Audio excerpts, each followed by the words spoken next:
ক্ষমতার রদবদল মানেই কি কেবল গদিবদল, নাকি শুরু হয় এক নতুন প্রতিশোধের উপাখ্যান?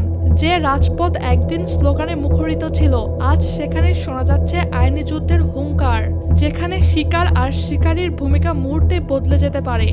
জুলাই আন্দোলনে সারা দেশে পুলিশ হত্যার ঘটনা কেবল কোনো সাধারণ আইন শৃঙ্খলার অবনতি ছিল না, এটি ছিল একটি সুপরিকল্পিত রাজনৈতিক ষড়যন্ত্রের অংশ।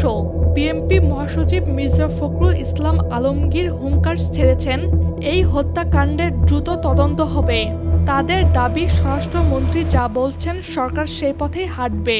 ফখরুলের হুঁশিয়ারি অত্যন্ত স্পষ্ট, এটি কোনো সাধারণ বিচার নয়। আসল বিচার হবে সেদিন, যেদিন পুলিশ বাহিনীর সদস্যদের লাশের হিসাব চাওয়া হবে। আর সেই মামলার হুকুমের আসামি হিসেবে ধরা পড়বে বর্তমান আন্দোলনের সামনের সারির ছাত্রনেতারা, যাদের নাম আজ ক্ষমতার অলিন্দে উচ্চারিত হচ্ছে। কিন্তু ক্ষমতার এই লড়াই কেবল মাঠের রাজনীতিতে সীমাবদ্ধ নেই। রাজপথ থেকে দুর্নীতি দমন কমিশন, সর্বত্রই এখন একটি নাম উচ্চারিত হচ্ছে, তা হলো সাবেক যুব ও ক্রীড়া উপদেষ্টা আসিফ মাহমুদ সজীব ভুয়া। তার বিরুদ্ধে হাজার কোটি টাকা আত্মসাৎ ও অবৈধ সম্পদ অর্জনের গুরুতর অভিযোগ জমা পড়েছে। অভিযোগের কেন্দ্রবিন্দুতে রয়েছে তার সাবেক এপিএস মোয়াজ্জেম হোসেন, যার মাধ্যমে টেন্ডার বাণিজ্য এবং নিয়োগ দুর্নীতির এক বিশাল সিন্ডিকেট গড়ে তোলা হয়েছিল।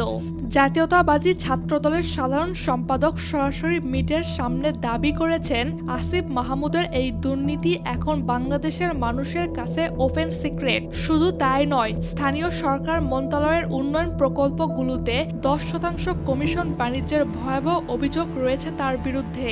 তবে কেবল দুদক নয়, রাজনৈতিক অঙ্গনেও আসিফ মাহমুদের দুর্নীতি এখন আলোচনার শীর্ষে, যা নতুন সরকারের জন্য এক বিশাল চ্যালেঞ্জ। অন্তর্বর্তীকালীন সরকার জুলাই আগস্টের ঘটনায় ছাত্র নেতাদের যে দায়মুক্তি দিয়েছিল, তা এখন বিএনপি ক্ষমতায় আসার পর প্রশ্নের মুখে পড়েছে। বিএনপি চাইছে এই দায়মুক্তি বাতিল করে ছাত্র নেতাদেরকে আইনের আওতায় আনতে। ছাত্র নেতারা এখন তাদের নিজেদের অস্তিত্ব রক্ষার জন্য এক চরম অনিশ্চয়তায় দিন কাটাচ্ছে, কারণ তারা জানে ক্ষমতার ভারসাম্য বদলালে তাদের রক্ষা করার মতো কেউ থাকবে না। এছাড়াও মির্জা ফখরুল ইসলাম আলমগীর স্পষ্টভাবে জানিয়েছেন, পুলিশ হত্যার বিচার হবে এমন এক পদ্ধতিতে যা অতীতে কেউ কল্পনা করেনি। আওয়ামী লীগ যখন পুলিশ বাহিনীর সদস্যদের হত্যার বিচার করতে চাইবে, তখন যারা আজ নিজেদের বিপ্লবী বলে দাবি করছে, তারা দেশ বিদেশে লুকানোর জন্য গর্ত খুঁজবে। এটি কেবল একটি প্রতিশোধের গল্প নয়, এটি হলো ক্ষমতার দম্ভ চূর্ণ করা এক চূড়ান্ত দলিল। এদিকে ক্ষমতার অন্দরমহলে ছাত্র নেতাদের দম্ভ এখন মানুষের কৌতুকের পাত্রে পরিণত হয়েছে।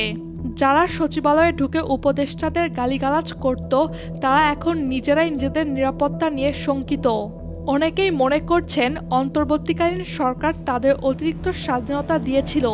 তারা এখন বুঝতে পারছে, রাষ্ট্র পরিচালনার ক্ষমতা আর রাজপথে চিল্লাচিল্লি করা দুটি সম্পূর্ণ ভিন্ন বিষয়।